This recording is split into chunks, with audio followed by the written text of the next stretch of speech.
तर विद्यार्थ्यांना कळवा स्पेशल आणि फ्रेश या सुपर क्लासमध्ये सर्वांचेच मनापासून स्वागत आहे। सुपर क्लासमध्ये आज देखील आपण जे आहे कल्याण डोंबिवली महानगरपालिका भरतीसाठी स्पेशल असलेले जनरल नॉलेज कव्हर करणार आहोत। तसेच विद्यार्थ्यांनो कल्याण डोंबिवली महानगरपालिका भरतीसाठी व येणाऱ्या सर्व सरळ सेवा भरतीसाठी आपण काय केलेले आहे विद्यार्थ्यांनो या ठिकाणी 560 पेजेसचे एक PDF तयार केलेली आहे। हे PDF विद्यार्थ्यांनो अतिशय महत्त्वाचे आहे। जर आपण या ठिकाणी कल्याण डोंबिवली महानगरपालिका भरती देत असाल किंवा सरळ सेवा इथली येणारी कोणतीही देत असाल तर त्या सर्वांसाठी इच्छुक विद्यार्थ्यांनी PDF ला घेण्यासाठी काय करायचं आहे, या नंबरवर विद्यार्थ्यांनो WhatsApp करायचा आहे, कॉल नका करू। सध्या हे PDF आपल्याला 250 मध्ये मिळत आहे। येणाऱ्या काळामध्ये याची जी किंमत आहे विद्यार्थ्यांनो ती वाढणार आहे। त्या कारणास्तव इच्छुक असाल तर लगेच घ्यावी ही रिक्वेस्ट आहे, कारण एवढ्या डिटेलमध्ये आपल्याला MCQ कुठेही मिळणार नाही याची खात्री आहे। आणि तुम्ही चॅनलवर नवीन आला असाल तर काय करायचं आहे, चॅनलला सर्वप्रथम सबस्क्राइब लगेच करून घ्या। सबस्क्राइब करणे एकदम फ्री असते, कोणताही शुल्क लागत नसतो। आणि या सुपर क्लासला सोडण्यापूर्वी किंवा आताच्या आता आपण एक लाईक करून तुमच्यातर्फे थोडासा जो प्रोत्साहन आहे तो मला नक्कीच द्यायचा असतो। चला मग सुपर क्लासला सुरुवात करूया। सर्वात पहिला प्रश्न पाहूया। विचारलेलं की कल्याण डोंबिवलीला कोणत्या धरणाने पाणी पुरवठा केला जातो ते विचारलेलं आहे। दोन जुळी शहर कल्याण व डोंबिवली यांना पाणी पुरवठा कोणत्या धरणाने होतो? भाचा, काळू, मोडकसागर किंवा वरीलपैकी नाही। ऑप्शन क्रमांक विद्यार्थ्यांनी 2 योग्य राहील। काळू या धरणाने प्रामुख्याने कल्याण डोंबिवली या शहरास पाणी पुरवठा केला जात असतो। महाराष्ट्रातील कऱ्हांडला अभयारण्य पुढीलपैकी कोणत्या प्राण्यासाठीचे आहे विद्यार्थ्यांनो? काय आहे, प्रसिद्ध आहे ते सांगायचं आहे। अभयारण्याचं नाव कऱ्हांडला अभयारण्य सिंहासाठी आहे का, वाघासाठी, मोरासाठी किंवा कांगारू यांच्यासाठी? तर ऑप्शन क्रमांक 2 वाघांसाठी कोणते विद्यार्थ्यांनो या ठिकाणी? तर कऱ्हांडला अभयारण्य हे प्रसिद्ध असलेले लक्षात येते। प्रश्न कव्हर करूया तिसरा। अर्थव्यवस्थेतील तृतीय क्षेत्र म्हणून पुढीलपैकी कोणत्या क्षेत्रास ओळखले जाते ते सांगायचं आहे।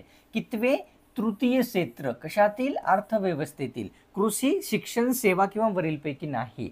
तर ऑप्शन क्रमांक 3 सेवा हे जे क्षेत्र आहे तृतीय क्षेत्र म्हणून अर्थव्यवस्थेतील ओळखले जात असते। दुसरे शिक्षण आहे, पहिले आहे कृषी। तर हे सर्व डेटा लक्षात घ्या। कव्हर करूया पुढचा प्रश्न। प्रश्न चौथ्या क्रमांकाचा। डॉक्टर बाबासाहेब आंबेडकर हे घटना समितीतील एकूण किती समित्यांचे सदस्य राहिलेले होते ते सांगायचं आहे। घटना समितीतील सर्वात जास्त समित्यांचे सदस्य म्हणजे डॉक्टर बाबासाहेब आंबेडकर यांनीच होते। 5, 8, 10 किंवा 9?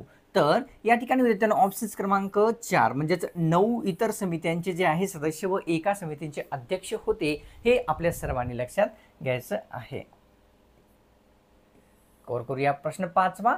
लाख शेती सुरू करण्यासाठी कोणती झाडे उपयुक्त पर्यायापैकी आहेत ते सांगायचं आहे। कोणती शेती? लाख शेती सुरू करण्यासाठी पळसाची, बोराची, वरील दोन्ही किंवा तुळशीची? तर ऑप्शन क्रमांक 3 बोरची तसेच या ठिकाणी पळसाची या ठिकाणी लाख शेतीसाठी अतिशय महत्त्वाची असलेली झाडे आहेत। प्रश्न 6वा। सिंकोना या झाडाच्या सालीपासून पुढीलपैकी कोणत्या आजाराचे औषध तयार होत असते ते सांगायचं आहे। झाडाचं नाव सिंकोना हे झाड आहे। हिवताप, कॉलरा, कावीळ किंवा घटसर्प? तर ऑप्शन क्रमांक या ठिकाणी 1 म्हणजेच हिवताप या आजाराचे औषध सिंकोना झाडाच्या सालीपासून तयार होते हे कळते। प्रश्न कव्हर करूया 7वा। भारतातील पहिला अर्थसंकल्प कोणत्या दिवशी मांडण्यात आलेला होता ते सांगायचं। पहिला अर्थसंकल्प सर्वात पहिला 16 एप्रिल 1960, 15 एप्रिल 1960 किंवा 1760 किंवा 17 एप्रिल 1860? तर ऑप्शन क्रमांक 4 योग्य आहे। 17 एप्रिल 1860 मध्ये पहिला अर्थसंकल्प भारतातील मांडलेला दिसतो। प्रश्न 8वा। अणूच्या केंद्रकाचे एकत्रीकरण करून मिळवलेली ऊर्जा पुढीलपैकी कशापासून मिळवली जाते ते सांगायचं आहे। कोणाच्या? तर अणूच्या केंद्राचे एकत्रीकरण मिळवलेली ऊर्जा वाऱ्यापासून, पाण्यापासून, सूर्यापासून किंवा वरीलपैकी सर्वांपासून? तर ऑप्शन क्रमांक 3 ही जी ऊर्जा आहे ती सूर्यापासून मिळवली जाते किंवा प्राप्त केली जाते। भारतातील एकूण किती राज्यांमध्ये विधान परिषद उपस्थित आहे ते आपल्याला विचारलेलं आहे। विधान परिषद किती राज्यामध्ये आहे? 6, 5, 4 किंवा 3? तर भारतातील एकूण विद्यार्थ्यांनो 6 राज्यामध्ये विधान परिषद असलेली लक्षात घ्यायचे आहे की आहे असे. प्रश्न 10वा, कोणत्या ग्रुपचे रक्त एखाद्या व्यक्तीमध्ये असेल तर ती व्यक्ती इतर कोणत्याही ब्लड ग्रुपचे जे रक्त आहे ते स्वीकारू शकते ते सांगायचं आहे. कोणत्या ग्रुपचे असते ते, AB plus, A plus, B plus किंवा C प्लस. तर ऑप्शन्स क्रमांक या ठिकाणी 1 AB प्लस एखाद्या व्यक्तीमध्ये रक्तगट असेल तर तो जो व्यक्ती आहे इतर कोणत्याही ब्लड ग्रुपचे रक्त स्वीकारू शकत असतो. कव्हर करूया प्रश्न 11वा, कोणता रक्तगट फक्त 1% लोकांतच असतो ते सांगायचं आहे. अतिशय रिअर असलेला आहे रक्तगट तो आहे 1% लोकांत. B plus, A plus, AB minus किंवा AB प्लस. तर ऑप्शन्स क्रमांक या ठिकाणी योग्य आहे आपल्यासमोर 3. AB मायनस हा रक्तगट फक्त 1%च लोकांमध्ये असतो हे लक्षात घ्यायचं आहे. तर भारतातील रेल्वेची पहिली प्रवासी म्हणून पुढीलपैकी कोणत्या व्यक्तींना ओळखले जात असते. पहिले रेल्वेचे प्रवासी, त्यापूर्वी कोणीही रेल्वेचा प्रवास केलेला नव्हता. दादाबाई नौरोजी, नाना जगन्नाथ शंकर शेठ, वरील दोन्ही किंवा महात्मा गांधी. ऑप्शन्स क्रमांक योग्य आहे आपल्यासमोर 3. या ठिकाणी नाना जगन्नाथ शंकर शेठ, दादाबाई नौरोजी यांना जे आहे पहिले रेल्वेचे प्रवासी भारतातील संबोधतात. कव्हर करूया प्रश्न 13वा, सचिन तेंडुलकर यांनी शेवटचा सामना जो आहे तो कोणत्या स्टेडियममध्ये खेळलेला होता ते आपल्याला सांगायचं आहे. त्या स्टेडियमचं नाव आपल्याला सांगायचं आहे, ते कुठं आहे हेही कव्हर करूया. तर Hyderabad stadium, Bangalore stadium, Chennai stadium किंवा वानखेडे स्टेडियम. ऑप्शन्स क्रमांक या ठिकाणी योग्य आहे आपल्यासमोर 4.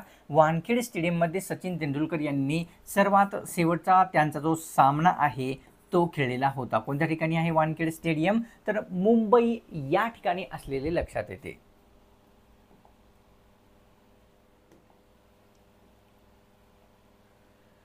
तर प्रश्न आहे 14वा, महात्मा फुले यांना महात्मा ही पदवी कोणाच्या हस्ते देण्यात आलेली होती. ते व्यक्ती कोण आहेत ज्यांनी महात्मा फुले यांना महात्मा पदवी दिलेली आहे.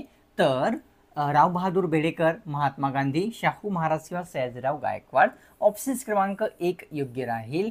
म्हणजेच राव बहादूर बेडेकर यांच्या हस्ते महात्मा फुले यांना महात्मा ही पदवी देण्यात आलेली आहे. प्रश्न 15वा, मुतखडा हा पुढीलपैकी कशाचे प्रमाण शरीरामध्ये जर वाढले तर उद्भवत असतो ते सांगायचं आहे. कोणता आजार, मुतखडा हा. लाल पेशींचे, प्रथिनांचे, कॅल्शियम कार्बोनेटचे किंवा कर्बोदकांचे. तर ऑप्शन्स क्रमांक 3 म्हणजेच कॅल्शियम कार्बोनेटचे प्रमाण विद्यार्थ्यांनो शरीरामध्ये वाढले तर मुतखडा हा उद्भवतो किंवा होत असतो हे जाणवते. मोतीबिंदू हा जो आजार आहे डोळ्यामध्ये कशाच्या दोषामुळे निर्माण होतो ते सांगायचं आहे. आजाराचं नाव लक्षात घ्या फक्त, मोतीबिंदू हा आजार आहे आणि हा आजार डोळ्याशी संबंधित आहे. तर पारपटल, दृष्टीपटल, नेत्रभिंग किंवा पीतबिंदू. तर या ठिकाणी नेत्रभिंगाच्या दोषामुळे जो आहे या ठिकाणी कोणता, मोतीबिंदू हा आजार होत असतो हे लक्षात येते. प्रश्न 17वा, भारताचे राष्ट्रगीत सर्वप्रथम कोणत्या वर्षी गायण्यात आलेले होते. सर्वप्रथम कोणत्या वर्षी गायण्यात आलेले होते. वर्ष या ठिकाणी 1920 आहे, 1911, 1928 किंवा 1914. ऑप्शन्स क्रमांक योग्य आहे आपल्यासमोर 2. 1911 हे असे वर्ष होते ज्या वर्षामध्ये प्रथमतःच आपले राष्ट्रगीत गायण्यात आलेले होते. प्रश्न 18वा, हिंदू नेपोलियन असे कोणाला संबोधतात ते सांगायचं आहे. तो कोण आहे ज्यांना हिंदू नेपोलियन असे म्हणतात. ऑप्शन्समध्ये दिलेले आहे विद्यार्थ्यांना ठिकाणी स्वामी श्रद्धानंद, स्वामी दयानंद, स्वामी विवेकानंद किंवा वरीलपैकी सर्व. ऑप्शन्स क्रमांक 4 स्वामी विवेकानंद, स्वामी दयानंद, स्वामी श्रद्धानंद या सर्वांना हिंदू नेपोलियन असे संबोधतात हे कळते. प्रश्न 19वा करूया. महाराष्ट्रामध्ये नारळ संशोधन केंद्र कोणत्या जिल्ह्यामध्ये स्थित आहे. संशोधन केंद्र कशाचे विचारलेले आहे, नारळ संशोधन केंद्र. अहमदनगर किंवा अहिल्यानगर, जालना, भंडारा किंवा रत्नागिरी. ऑप्शन्स क्रमांक 4 रत्नागिरी या जिल्ह्यामध्ये नारळ संशोधन केंद्र स्थित आहे. सलग 2 वेळेस बिनविरोध निवडून येणारे उपराष्ट्रपती कोण ठरलेले आहे ते सांगायचं आहे. उपराष्ट्रपती सलग 2 वेळा बिनविरोध. सर्वपल्ली राधाकृष्ण, जाकीर हुसेन, हमीद अन्सारी किंवा वरीलपैकी नाही. ऑप्शन्स क्रमांक या ठिकाणी 1 सर्वपल्ली राधाकृष्ण यांनी 2 वेळेस बिनविरोध निवडून आलेले या ठिकाणी उपराष्ट्रपती आहेत हे कळते. प्रश्न 21वा, प्रौढ मानवी शरीरामध्ये हाडांची जी संख्या आहे ती किती असते ते सांगायचं आहे. प्रौढ मानवी शरीरामध्ये तर 200 आहे का, 206 किंवा या ठिकाणी 300 किंवा 199. तर ऑप्शन्स क्रमांक विद्यार्थ्यांना आपल्यासमोर योग्य आहे किती, 206 एवढी जी आहे प्रौढ मानवामध्ये हाडांची संख्या असलेली कळते. तर करूया विद्यार्थ्यांनो पुढचा प्रश्न, जागतिक आरोग्य संघटनेचे संस्थापक देश पुढीलपैकी कोणते आहेत. संस्थापक देश विचारलेले आहेत जागतिक आरोग्य संघटनेचे. तर युनायटेड किंगडम, कॅनडा, ब्राझील किंवा वरीलपैकी सर्व.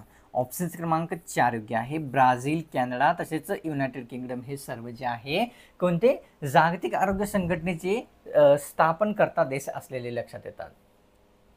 शाहिस्ते खान हा नात्याने औरंगजेबाचा कोण होता ते विचारलेला आहे. नातं आपल्याला सांगायचं आहे. शाहिस्ते खान औरंगजेबाचा तर पुतण्या होता का, भाऊ, मामा किंवा काका. तर शाहिस्ते खान हा औरंगजेबाचा नात्याने काय होता विद्यार्थ्यांनो, तर मामा असलेला कळतो. 24वा प्रश्न, ठाणे जिल्ह्यातील तानसा या ठिकाणी खालीलपैकी कोणते अभयारण्य स्थित आहे. आता ठाणे जिल्ह्यामध्ये विद्यार्थ्यांनो तानसा अभयारण्य आहे तर ते कोणत्या ठिकाणी येते. कर्नाळा, मालवण, तुंगारेश्वर कोणते आहे ते सांगायचं, कोणते आहे ते सांगायचं आहे, वरील नाही. तर या ठिकाणी ऑप्शन्स क्रमांक विद्यार्थ्यांनो किती आहे, 3. म्हणजे ठाणे जिल्ह्यातील तानसा या ठिकाणी कोणते अभयारण्य आहे, तर तुंगारेश्वर अभयारण्य असलेले दिसते. 25वा प्रश्न, द्रोणाचार्य पुरस्कार कोणत्या क्षेत्रामध्ये दिला जात असतो. तो क्षेत्र सांगायचा आहे ज्या ठिकाणी द्रोणाचार्य पुरस्कार प्रदान केला जातो. लष्कर, शेती, क्रीडा प्रशिक्षण किंवा साहित्य. तर ऑप्शन्स क्रमांक योग्य आहे आपल्यासमोर 3. क्रीडा प्रशिक्षण क्षेत्रामध्ये द्रोणाचार्य पुरस्कार हा दिला जात असतो. प्रश्न 26वा कव्हर करूया. कोणत्या थंड हवेच्या ठिकाणी जाण्यासाठी टॉय ट्रेनचा वापर केला जात असतो. सोपा प्रश्न आहे. टॉय ट्रेनचा वापर कोणत्या थंड हवेच्या ठिकाणी केला जात असतो जाण्यासाठी. मैसमाळा, माथेरान, चिखलदरा किंवा वरीलपैकी नाही. ऑप्शन्स क्रमांक 2 म्हणजेच विद्यार्थ्यांनो माथेरान या ठिकाणी टॉय ट्रेनचा जो वापर असतो तो जाण्यासाठी या थंड हवेच्या ठिकाणी केला जात असतो. 27वा प्रश्न, कोणत्या प्रशासकीय विभागामध्ये प्रत्येकी 5 जिल्ह्यांचा समावेश आहे. तो कोणता प्रशासकीय विभाग आहे. अमरावती, नाशिक, पुणे किंवा वरीलपैकी सर्व. ऑप्शन्स क्रमांक या ठिकाणी योग्य आहे विद्यार्थ्यांनो 4. पुणे, नाशिक, अमरावती यामध्ये प्रत्येकी 5 जिल्ह्यांचा समावेश असलेला कळतो.